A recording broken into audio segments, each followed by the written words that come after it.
What do you do around here when you're not having seisms? Well, I'll explain it to you. See, these things here are seismographs. They're connected to another machine embedded in concrete below this building. Oh. If there's an earth tremor, it's picked up by the machine downstairs and recorded on these. I see.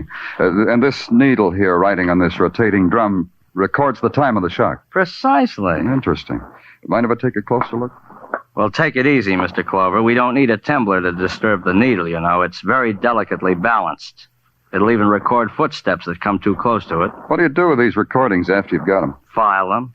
Each recording is for a 24-hour period. Unfile yesterday's reports and send them to my office. Well, but... And do you get reports from other stations that do this work? Yes, every day, but... Send yesterday's, all of them, down to police headquarters. Now, see here. Mr. Scarn, you had your seism today? I'll send everything down just as soon as I can get them together. Good. And quietly. No one's to know. Another thing, Mr. Scarn. Who has access to this lab? Why, just Kate and me. And, well, yes, the night watchman. Yes, we three. We have the only keys, I believe. Thanks. And Kate, Professor Higgins, where would I find her? Perhaps at her apartment. 125 Morningside Drive, I believe. Thanks again, Mr. Scarn.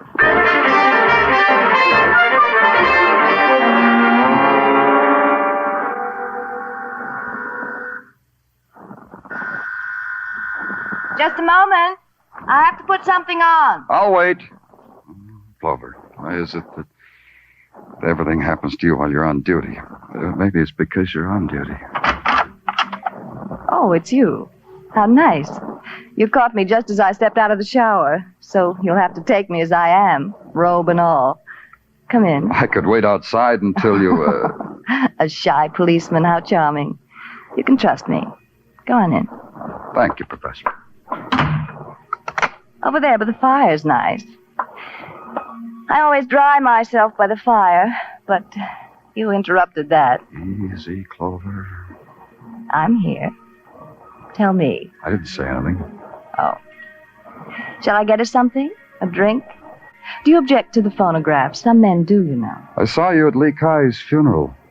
I saw you, too. You're different now. You're not. That's right. I'm still thirsting for knowledge. So talk to me about things Chinese, Professor. The, Kuan Yin, for instance? For instance?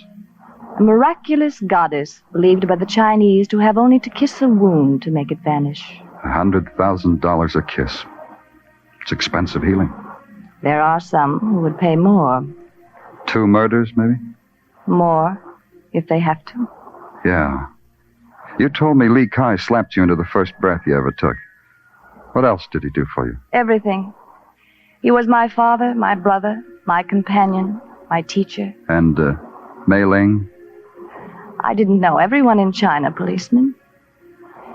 Nice policeman. And a man named John Smith? John Doe, yes.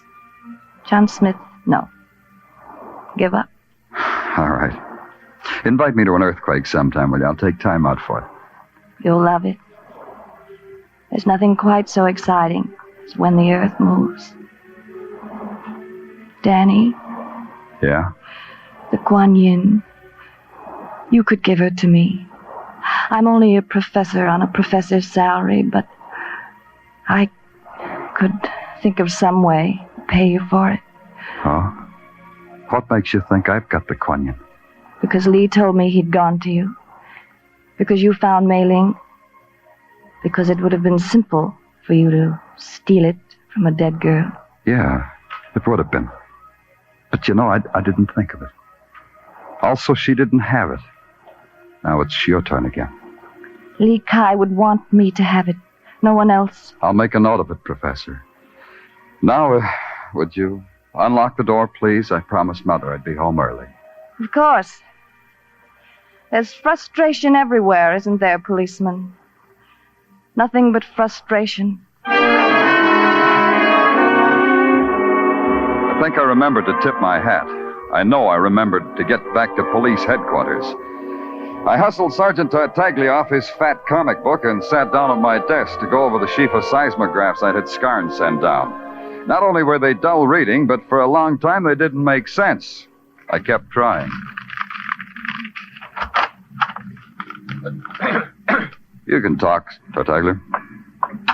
Item 1, Danny. Have questioned the Texas cowboy in his cell. Mm-hmm. McGrath won't talk, won't open his mouth.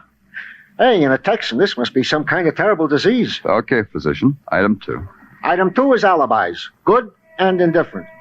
At the time of Lee Kai's murder, John Smith was giving a dinner party.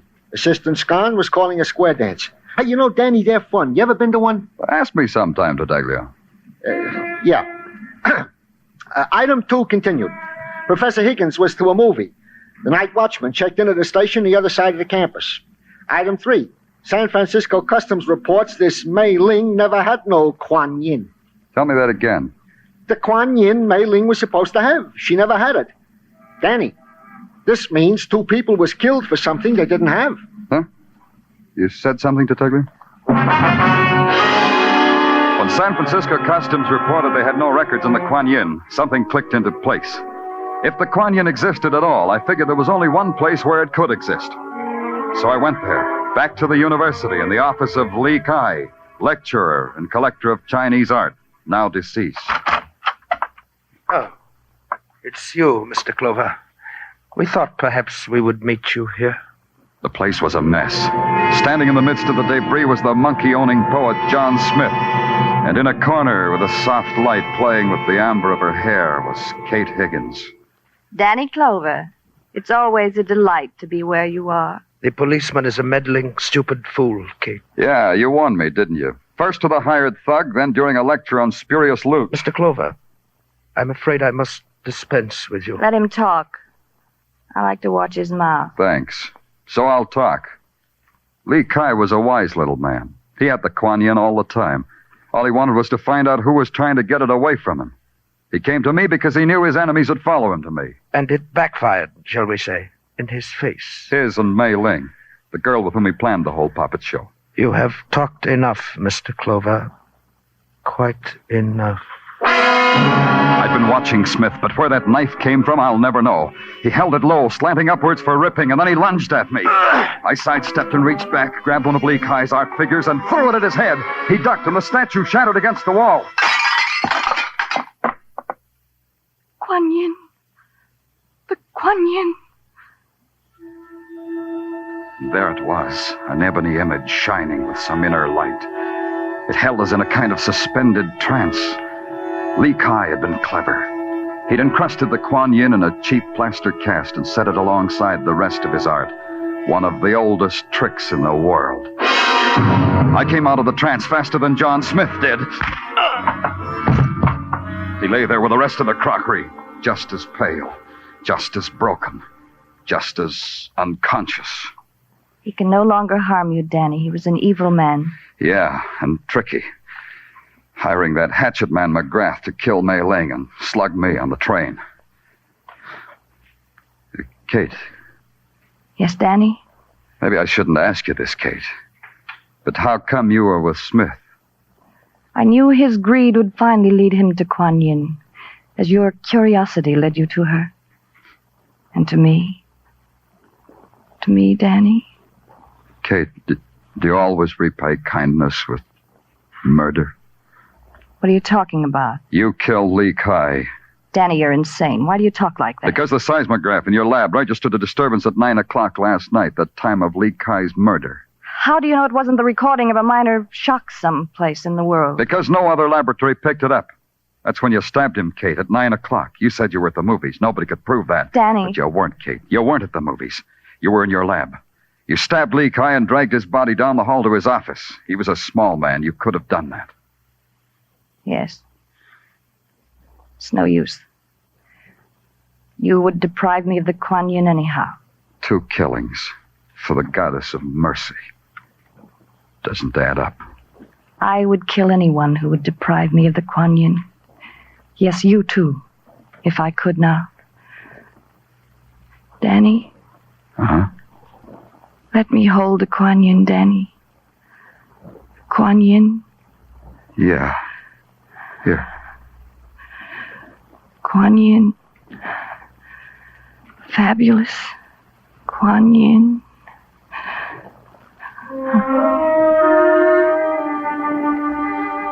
I watched her hand slide down the side of her cheek, and her body go taut.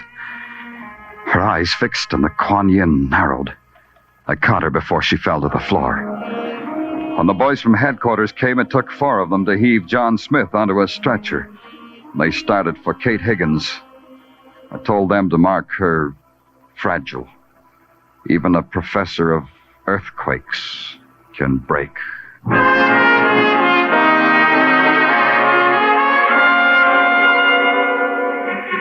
In the November sun, Broadway shimmers like some frozen city rising out of a frozen lake. It's clear, crystal clear, and its air is fresh and clean. You close your eyes because you know it's a lie. The easy laughter that snarls when your back is turned. The spectaculars that advertise the grave. The welcoming hand that turns to ice in yours. It's Broadway, the gaudiest, the most violent, the lonesomest mile in the world. Broadway, my beat.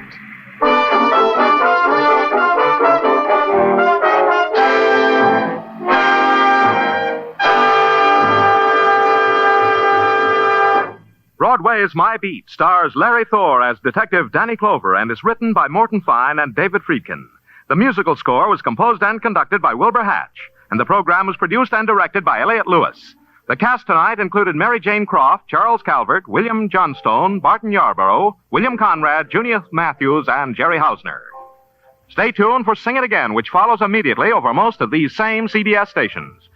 This is CBS, the Columbia Broadcasting System.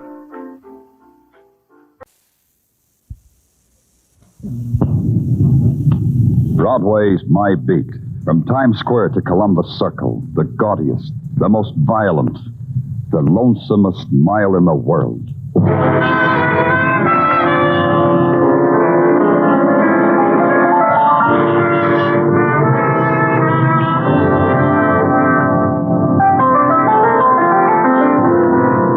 Broadway's My Beat, with Larry Thor as Detective Danny Clover.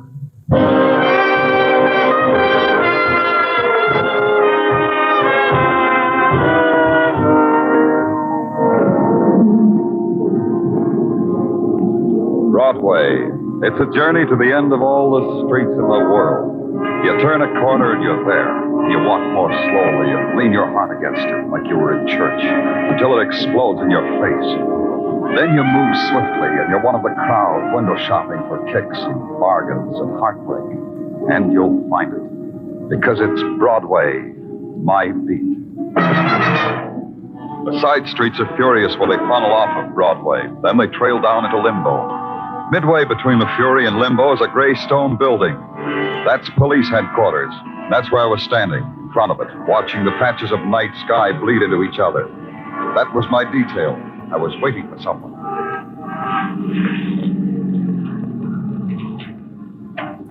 Hi, Danny. Oh, Sergeant Ellis. How are things upstate? Oh, great. You know Officer Quinn, don't you? He drove Tommy and me down. Sure. How are you, Quinn? Fine, Lieutenant. Why don't you pull up in the parking area over there? We'll meet you in the squadron for coffee a little later. Sure thing. Why don't somebody ask me how I am? I served half my sentence. That makes me a semi-approved citizen, don't it? You look okay to me, Tommy. Haven't changed since you were 16. Danny, I've known you a long time. You lie. Sing Sing doesn't agree with you, huh? It's Sing Sing. You inhale and exhale. It's the only way you know you're living. So, I make a deal. What kind of a deal, Tommy? Oh, no. I'm saving it for the DA. After we talk, the DA and me, I got a feeling the state's going to forget all about my manslaughter rap and let me out of Sing Sing for good. Uh-huh. And to you, too. Look, kid, when I finish spilling, some of the choicest names in the choicest circles are going to be doing things they never thought they could do before. Like getting sentenced, like breaking rocks, like making license plates for automobiles, like making... Gosh, Tommy. Here, Lieutenant, I'll take off these cuffs between Tommy and me. There you are, Danny. Tommy's your prisoner. Danny, that car. Tommy, don't be a fool. Come back here. Let's get him, Ellis. Ellis. Danny. Ellis. Oh, no. I just got through parking the car and I heard... What happened? Quinn, go upstairs and put Tommy Mannon's description on the wire. I want the whole city dragged for him, and I want him found. And I want him brought to me. Do that, Quinn. Sure, but how about... How about what? Sergeant Ellis?